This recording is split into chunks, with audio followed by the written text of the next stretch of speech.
नमस्कार दोस्तों। पहले हम कोलकाता के ट्रेनी डॉक्टर को विनम्र श्रद्धांजलि अर्पित करते हैं।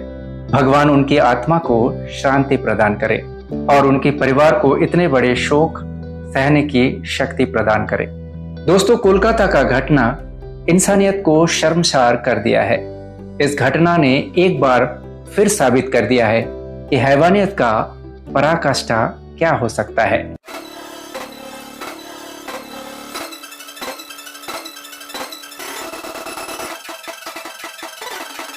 डॉक्टर, हम जिसे भगवान का दूसरा रूप मानते हैं, उन पर इस तरह का घिनौना अपराध। आज इस अपराध के विरोध में सारा देश एकजुट होकर न्याय मांगने सड़कों पर उतरे हैं, ताकि उन डॉक्टरों को न्याय मिल सके और भावी काल में डॉक्टरों की सुरक्षा को और मजबूत किया जा सके। इसलिए ऐसे शांतिपूर्ण विरोध प्रदर्शन होना ही चाहिए, पर सीमित दायरे पर और सीमित समय तक, ताकि साधारण जीवन बहाल हो सके।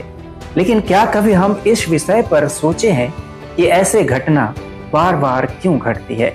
हमने ऐसे दुष्कर्म होते पहले भी देखे हैं। हमने छोटी बच्ची पर भेड़ियों का हरकत देखा है, हमने बस में लड़की पर दरिंदगी देखी है और हमने लेडी डॉक्टर को नोचते देखा है। ये मामला समाप्ति नहीं हुआ था कि एक और जगह पर डाइवोर्सी महिला को 10-12 लड़कों के शिकार होते देखा जा रहा है। क्या हम इस विषय पर विचार किया है कि आखिर एक के बाद एक ऐसे घिनौना चेहरा सामने क्यों आ रहे हैं? क्या हम अपने बच्चों की सही परवरिश दे रहे हैं? क्योंकि घिनौना हरकत, हैवानियत दिखाने वाले भी तो किसी ना किसी के बच्चे ही है। क्या कभी हम इस पर विचार किए हैं? हमारे देश आगे बढ़ रही है, इसके साथ लोग उससे भी तेज रफ्तार से आगे बढ़ रहे हैं। हम सबको बस अपनी ही रफ्तार का फिक्र है। साथ के कितने लोग चलती ट्रेन में पेड़ों की तरह पीछे छूट रहे हैं, इसका भनक किसी को भी नहीं है। जिनके पास सब कुछ है वो उसे बरकरार रखने की रेस में है, और जिसके पास थोड़ा कुछ है वो और जुटाने की रेस में है, और जिनके पास कुछ नहीं है वो इन दोनों को देखकर रेस लगा रही है। पीछे मुड़कर देखने का समय किसी के पास नहीं है।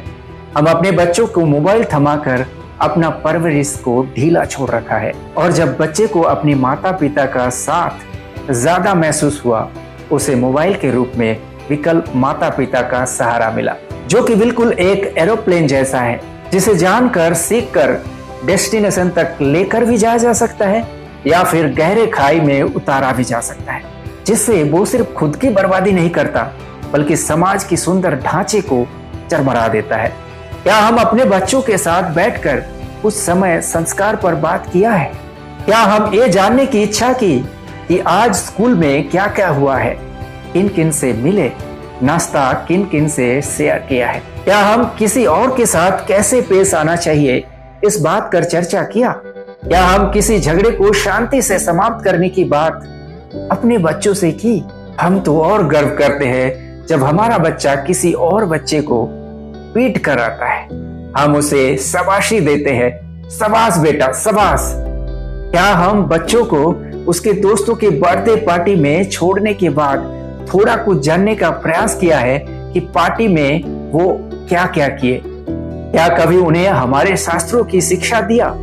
क्या हम एक साथ संध्या काल में पूरे परिवार भगवान की आरती में शामिल हुए और भगवान से अपने बच्चों के लिए ईश्वर से ये वरदान मांगे कि उन्हें इंसानियत दे?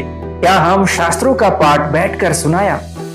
मुझे यकीन है कि ज्यादातर घर में ऐसा नहीं किया जाता है, क्योंकि हम सब अपने बच्चों को कॉर्पोरेट स्लेव बनाने की होड़ में लगे हुए हैं। उसे बस एक नौकरी मिल जाए, बस हमारी परवरिश खत्म।